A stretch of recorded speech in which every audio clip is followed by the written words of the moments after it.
Hey, Jason. Hey, good morning. How you doing? Oh, I'm all good. I'm all good. I'm all good. We I'm are fellow. We are fellow NLP mind coaches. Yay! Yay! Irish, Fellow, we're in the Irish. group. We're in a group. Irish Institute of Oh, NLP absolutely. diploma in mind coaching. It's amazing that I mean, my journey took so long to become a mind coach, just because I would take a part of it, come go back out into the world, use it, and then come back into the world again, Yeah, and then go yeah. and retrain myself. I think it took me like 12 years to do the whole lot. Really? Wow. Yeah, Mine was in a just over a year, but yeah. my story started before then. Is I first heard it from doing a Tony Robbins seminar in. Yes, me I too. did that. I did that in 2003, and he started speaking about it, and I was going, I really like this. And then I did some backstories, and I did the firewalk and all of that. And then the next year, I went back again and did it all over again. But Yeah, then that sort of empowered me to understand what it was all about. And I was yeah, going, yeah, yeah. I really need to know a lot more about it because a lot of it resonated with me. Yeah, yeah. No, I totally get it. My Tony Robbins was my link into it as well. And my mum sent me the book Unlimited Power. And I Oh, read yes. that book and I knew my life was never, ever going to be the same again. Anyway, it's Absolutely. 9:01. Good morning, everybody. Another I one. am Nadine and I am the Intuitive Verdi Soprano.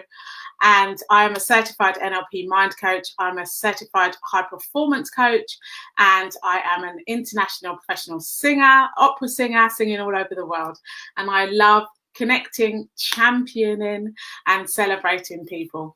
And this morning we have the amazing Jason Cooper on with us. Jason Cooper is an advanced mind, business, It's and sales coach and uses tools and techniques of NLP, neuroscience, psychologies, and other tools and processes to help people and teams achieve sales success.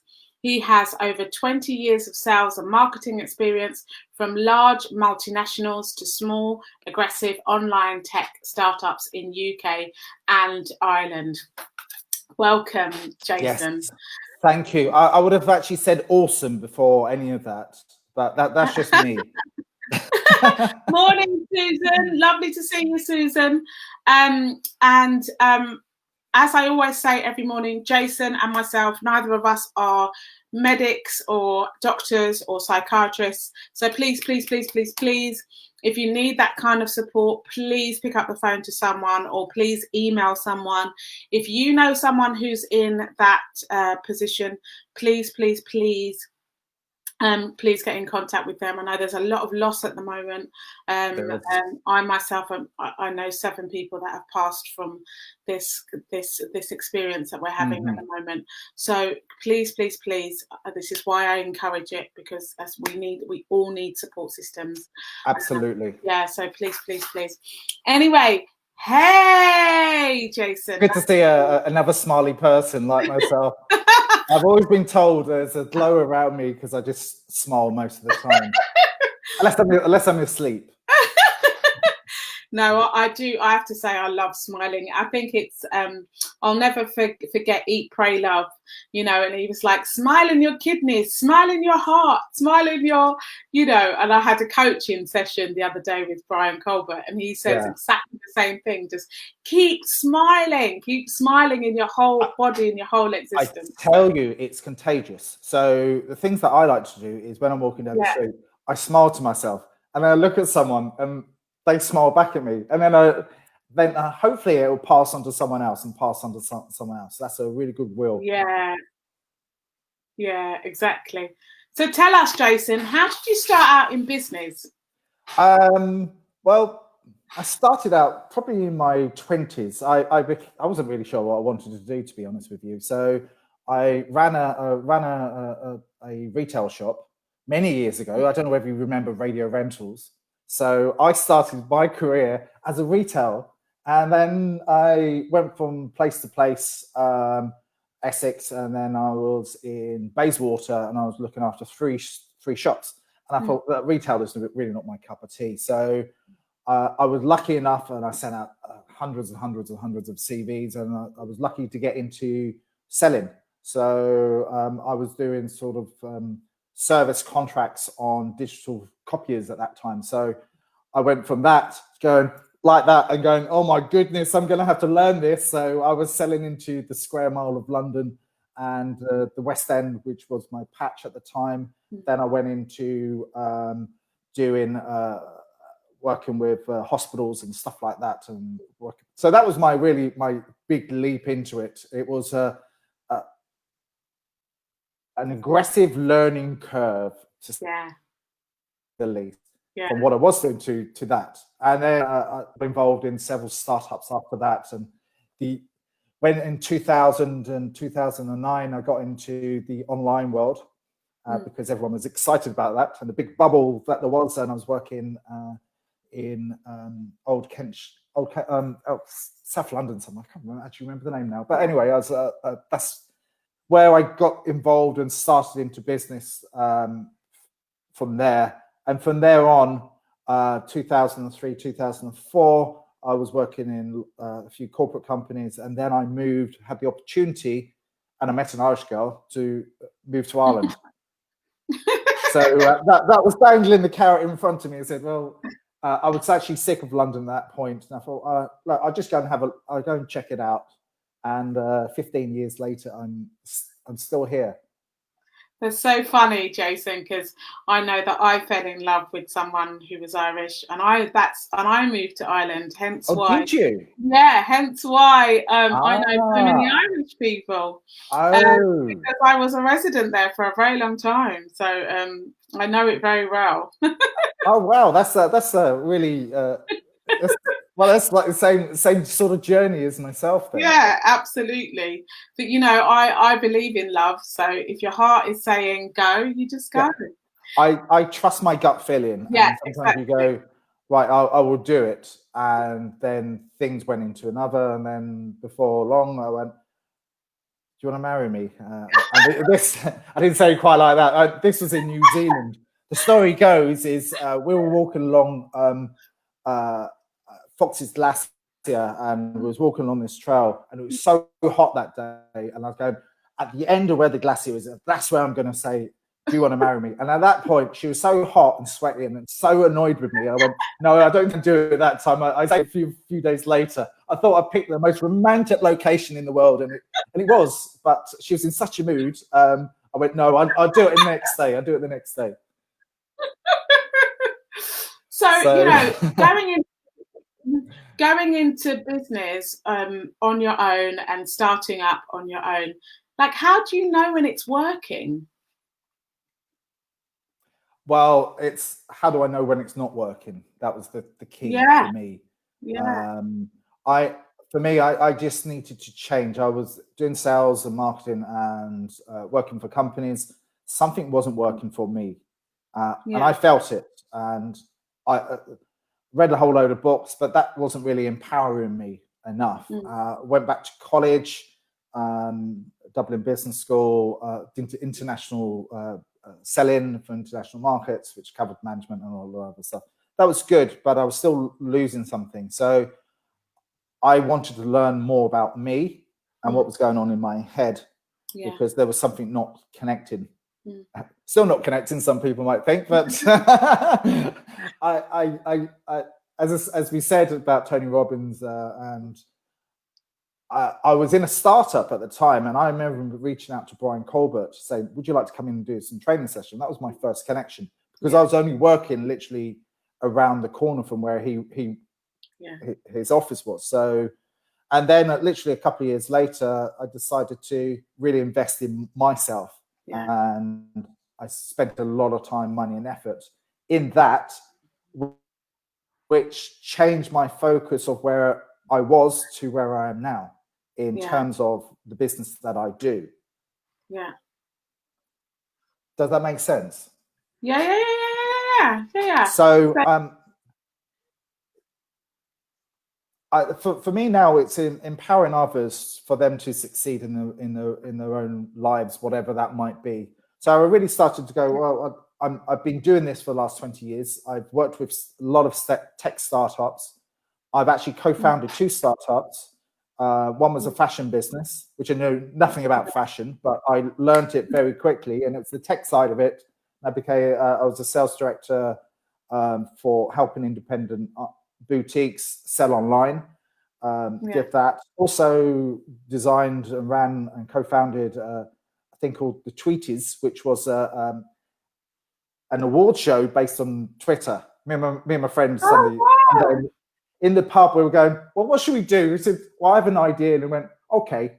It's almost like Wayne's World, build it and they will come. So we went to Twitter and said, we actually had a meeting with Twitter and said, how about this? They went, yeah, okay. We can't be, we're impartial. So come back to us once you've done it. And went, okay. So we went to WHPR, which is the biggest Irish PR company, pitched the idea to them and said, we love it.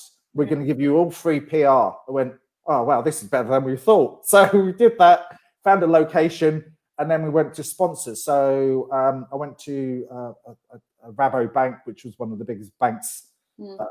And then went to the Mail Online, they sponsored, and I went to some fashion companies and they all sponsored. And before we know it, it was going, Jesus Christ, we better do this. So we did this, and it's all based on Twitter. So that was fun, and a lot of learning along the way because we just went freestyle with it.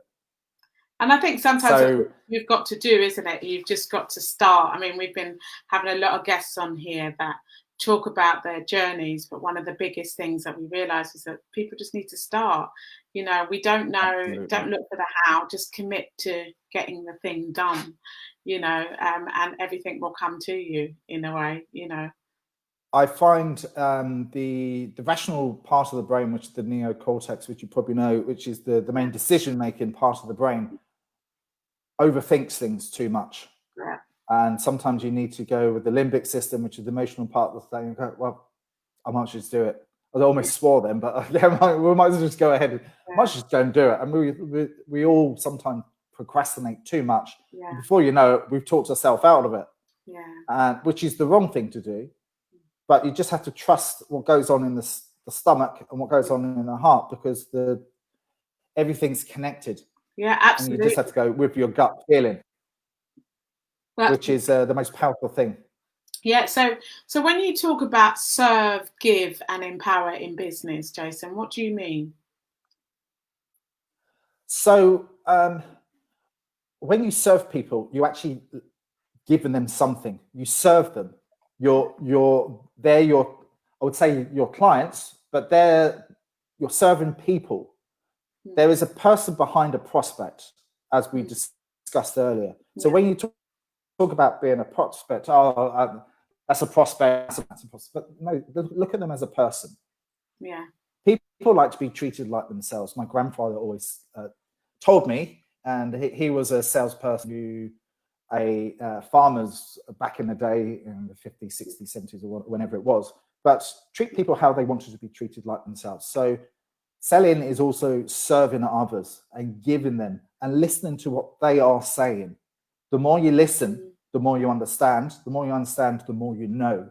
And listen is also the same letters as silent. Yes. So I'm being quiet there, but it's a main point. I love it. Yeah.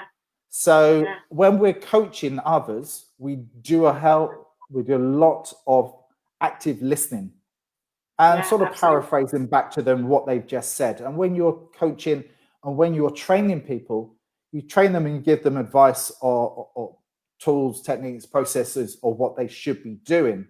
The biggest tool that you can actually, and biggest gift that you can actually give anyone right now is the power to listen. And that's the hardest thing you can ever do, is to silence the mind and not go inside yourself and go, oh, what's the next thing I can say? Let me get my notebook and go, I'm going from a script here. I didn't say that. Hold on a second. Can you stop, Mr. Customer or your coaching client? I didn't say that. Yeah. And we all get stuck into that moment rather than going freestyle and listening and having a good conversation like we're having right now. Yeah.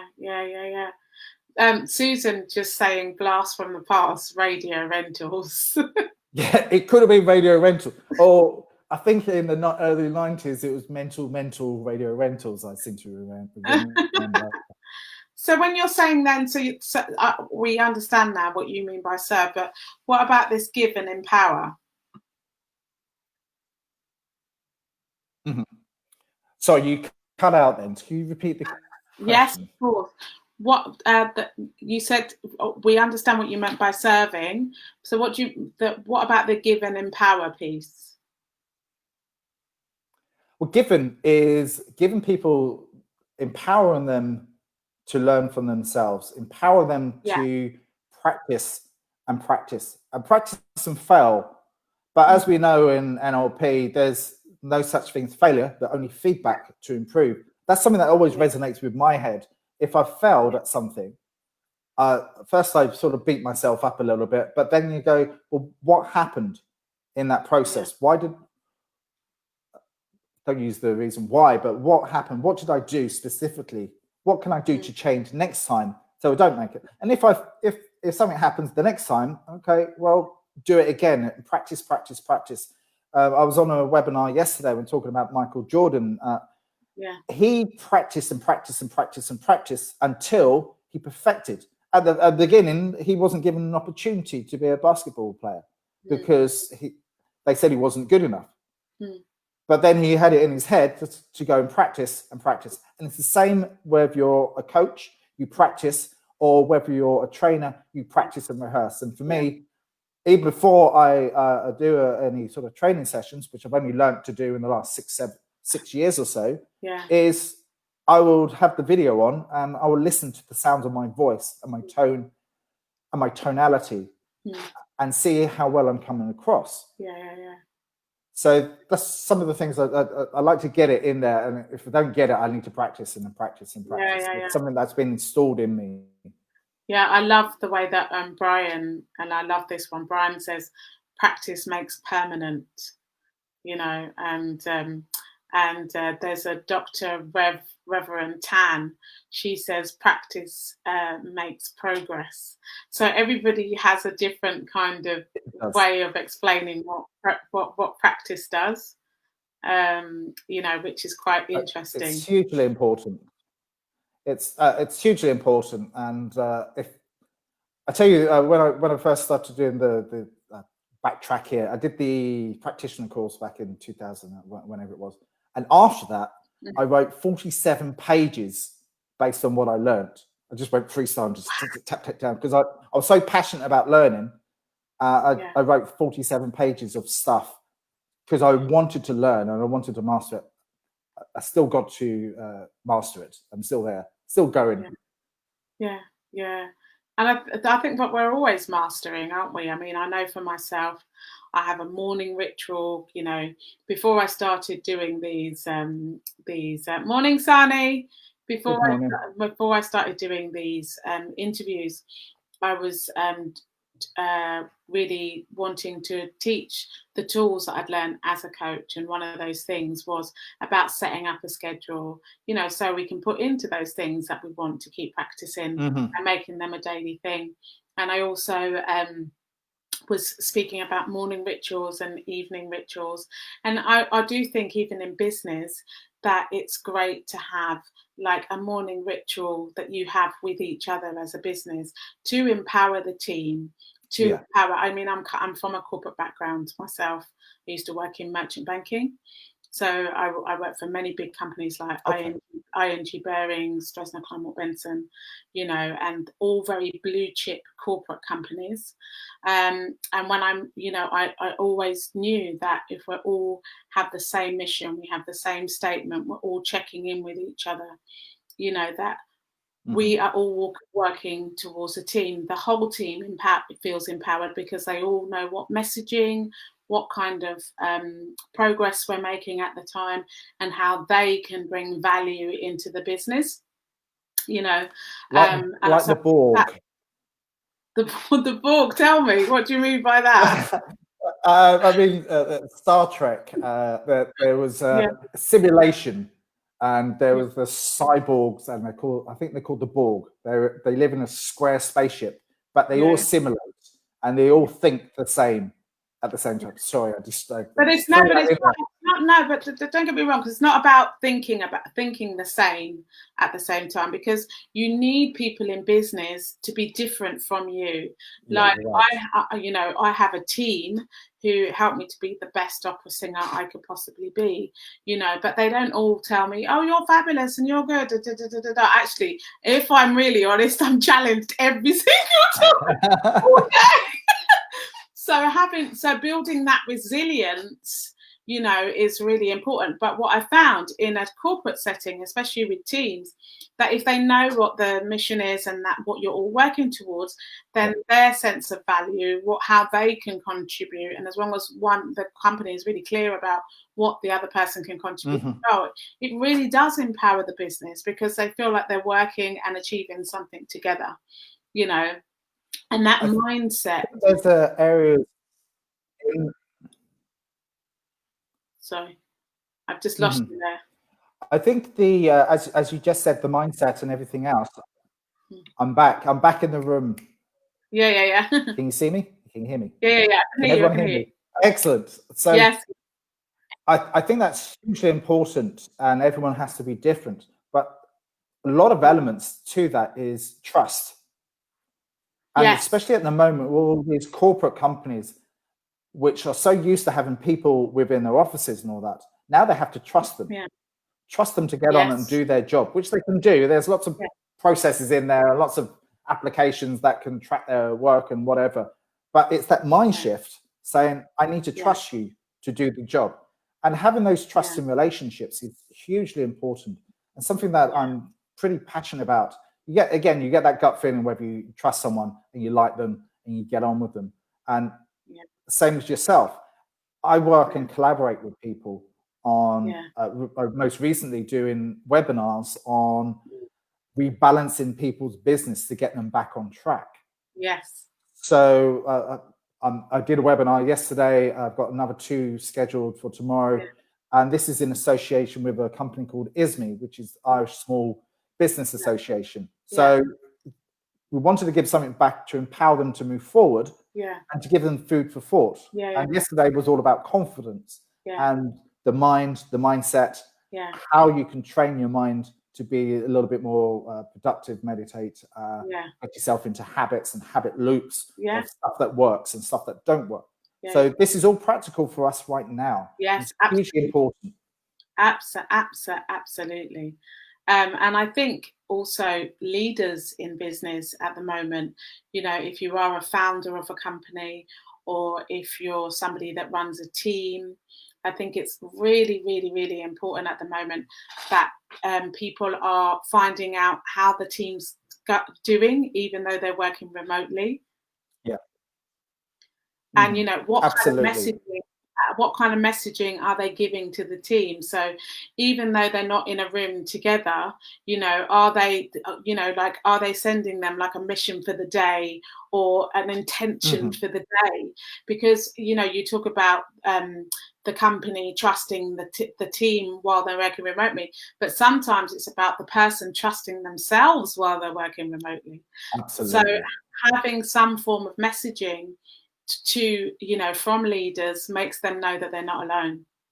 Absolutely. And it something that I've learned in the realms of neuroscience, and I've done a lot of reading books and seminars and this, that, and the other.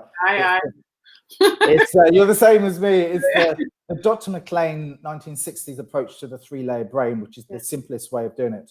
So when you communicate the stuff with people with facts and figures straight away, the brain gets overloaded and almost shuts down.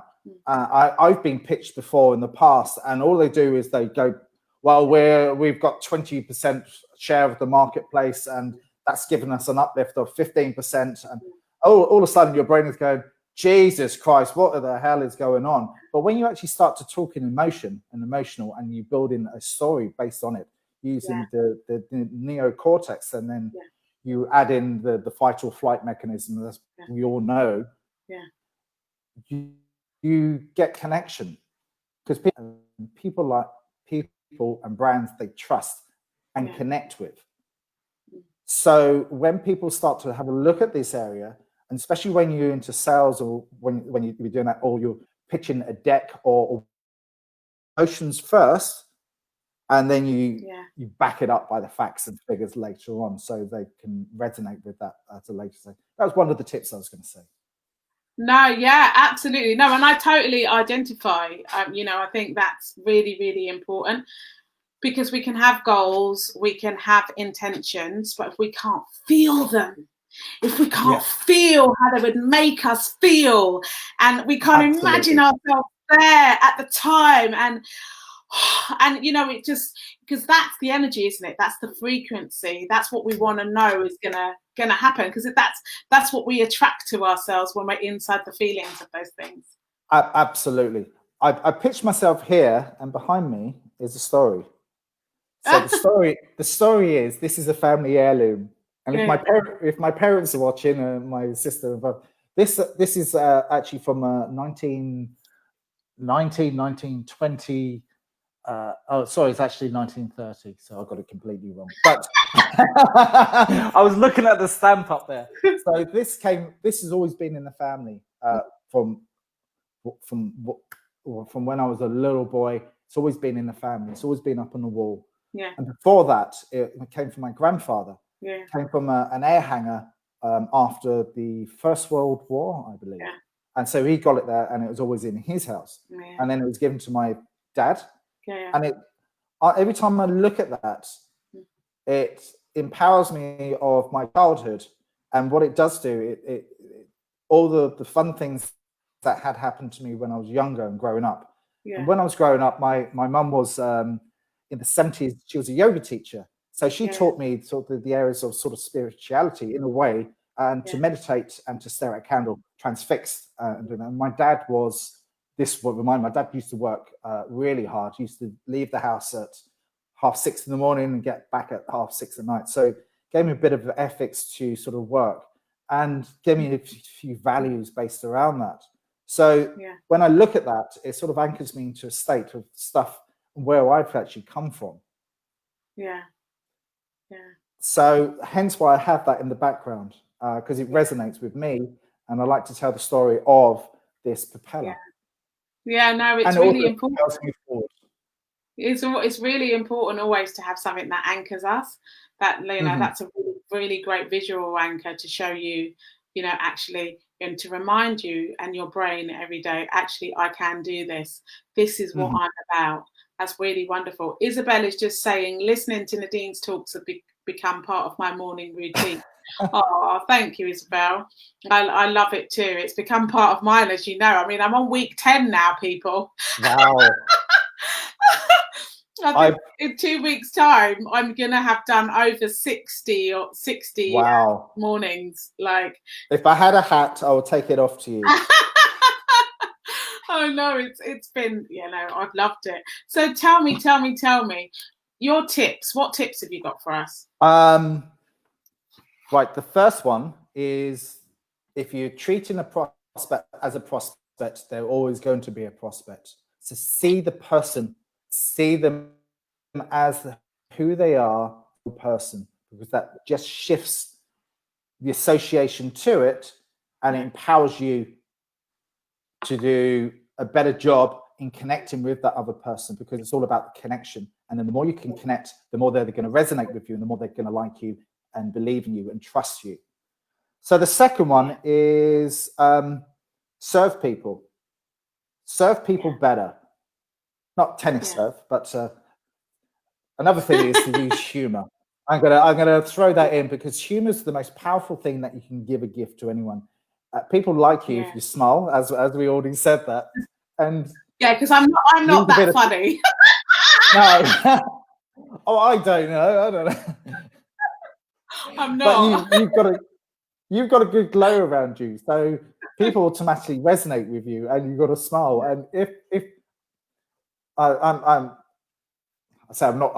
probably not very good with my humor, but I try with my humor, but I throw it in every now and again, just because it lowers everyone's around you, and all the stress just sort of goes away when you add a little bit of humor and humanity into who you are.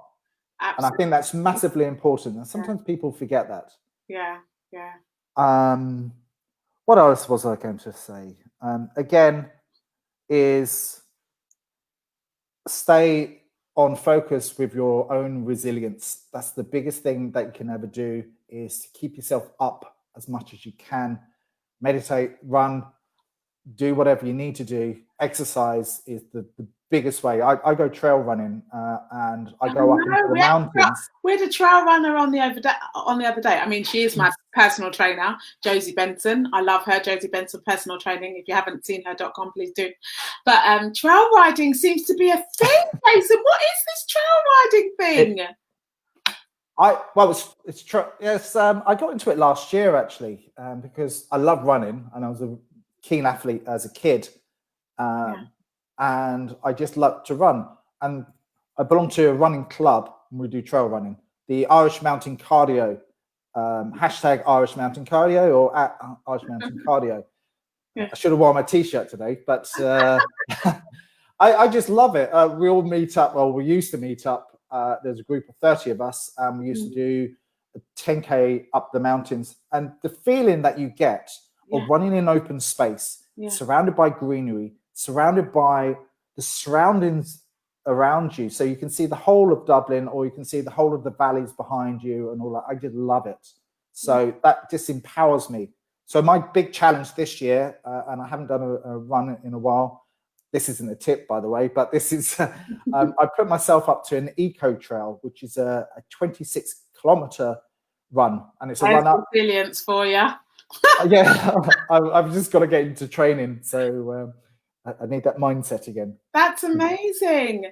And I think, you know, Jason, you bring up a really good point here, that Martin Starr's talking about, Brian's talking about, I've spoken about, you're speaking about, is that we have to have something to look forward to. Absolutely. Because, and that's why goal setting is important. People think goal setting is important because I want to get here and I want to get there and and this is what I want to do. But actually, for the mind, especially now, it's really important to have something to look forward to. I think it's hugely important, and a lot of people's holidays probably have gone this year. So you have to switch your goals to maybe go on a holiday in the UK or go on a holiday somewhere else. So you have to, that was a goal for a lot of people, to go to Spain or wherever they think they were going. But now you have to change that. So, well, I need to go on a holiday home for a week or something. That's another goal, just to relax and take things easy. And then you have your business goals, and then you have your personal exercise goals or whatever. Mine is just to run, but other people, I'd like to think they have their own. We're running 26 kilometers back just to run. Like, oh, my mind's just to run. I'll have my backpack on me with my my energy supplements along the way and my water and all of that. And there'll be a whole lot of people dragging me along, so that'd be good. I'm Susan, really looking forward to it. Susan is just saying, yes, Nadine, you are part of my morning routine. We are all going to have to learn a new routine when we return to work. Absolutely, Susan. So being flexible, always being willing to adjust, and that is why it is really important to be in preparation now. So what do you think already is going to be different when you return back to work, and put in place some habits that you think might support you before you get there? Don't wait to get there and then do something about it. Think about it now. What could possibly work for you? And then at least you're going back to work with some tools in your toolbox, but they're tools that are set by you, which empowers your state of mind. So there's a question here, Jason, from Sani. He's saying, Jason, what is your view on the monetizing of art, and what effect does it have on creativity? You might not be able to answer that question, but I suppose if you monetize art, I don't know. I suppose it's like Banksy, really. So Banksy's thrown up all of these murals around the cities. He didn't have the intention to monetize the art, but it's been monetized for him. And a friend of mine actually has one of his in his house, but it has been monetized already. So I don't know. When you do stuff for money, you miss the point, because again, it's creation of designing of something. But when you do it for a goal of, I need to draw this Mona Lisa or a Banksy mural because I know I'm going to make money, might be the wrong way of doing it. So you miss the creativity. I've got some friends that are artists, and they are hippie artists, but phenomenal artists. But he's not very good at making money with his art. Yeah. Probably until they die, then they make money, and someone else makes money off their design process, which hopefully that did answer some of the question. Yeah, I mean, I can give Ed some other kind of thoughts into that as well, Sani, is, you know, the view of monetizing art. I think at the moment it's about how can you make multiple sources of income that support your art, because at the moment that might not be a way into your creativity. But as you start making your creativity and you're making these other forms of income, they may inform how you monetize your art. So that's just another way maybe to think about it. That's a really good way. It's like being a coach. Like you have to have other revenue streams in there. Like you're an opera singer, so you've got a wonderful voice. So that's another form of creativity release, but you obviously another income support for you and your coaching and everything else that you do. So exactly. So tomorrow, thank you everybody. Thank you, Jason, for being here. Tomorrow we're going to have Chi Chi from the Chineke Orchestra. And she's going to be talking about the wondrous Chineke. I mean, I'm really excited because she has done such a huge, phenomenal task of building, founding, doing exactly. Sani, actually, if you're around tomorrow, please watch tomorrow, because she has done exactly what you're talking about. Maybe not specifically monetizing, but she just went with the thing of creating and then finding a way to support and fund musicians in the creation of the Chineke Orchestra. And she didn't compromise on quality or excellence, you know. So that might be a good person for you to watch tomorrow. She's going to be fabulous. So before we leave, Jason, I mean, you've been wonderful guest today. I love the fact that you have used humor. You have been funny. We're talking about business that sometimes people don't find interesting, but actually, I'm really hopeful today that some of the things that you've talked about, people can apply not just to their business world, but to their personal lives as well. Because I think some of the things that you've spoken about would be great for that, you know. But it's really, and I'm just still getting to know you as a colleague, you know, so I'm really grateful to have had this time with you, because I think, you know, that also builds our relationship. And that's the other thing, you know, that absolutely, you know, I believe in. I believe in business, you know, that, you know, that when it's never just about ourselves. And I think that's some of the things that you were touching on today as well, is that, is it good for you? Is it good for the business? And is it good for everyone in the business? So we're always looking at a three-pronged approach, because that's what creates the whole, that's what creates the longevity, and that's what keeps the relational part of the business like really high energy, high frequency. So then people want to create, do more for the business makes more money, etc., etc., etc. That is a very simple way of putting it. There are many lower, like deeper dynamics of that, but the overview of that is about people, you know, connection. It's that holistic point of view. So we all are connected, and we all like to connect with people that we like ourselves. So there's a really good connection, and we already had a connection before this. So and now we've got a bigger connection, and like, I really do appreciate this, and it means a lot to me that you've given me the time and effort to talk about my story and give me some wonderful questions. I love your big smiley happy face. I love it. Thank you so much. I just believe in bringing the joy, as Brenda Burchard would say. Bring the joy. You know, no, I do love it. So before we leave, because we're going to have to shut down in a second, have you got any final thoughts? Yeah. Well, you can find me on jasoncooper.a, and I'm revamping all of this, and I'm revamping the brand and all that, but you can find me on there. Instagram and Twitter is Jason A. Cooper. LinkedIn, you'll find me. So very much appreciated again. Yeah, but do you have any final thoughts for us, Jason? Oh, final thoughts. When you tell a story, use as much visual content as you can to empower the other person so it resonates with them and it gets the story across to them in the most simplest way possible. That's my final thought for the day. Thank you so much. Thank you.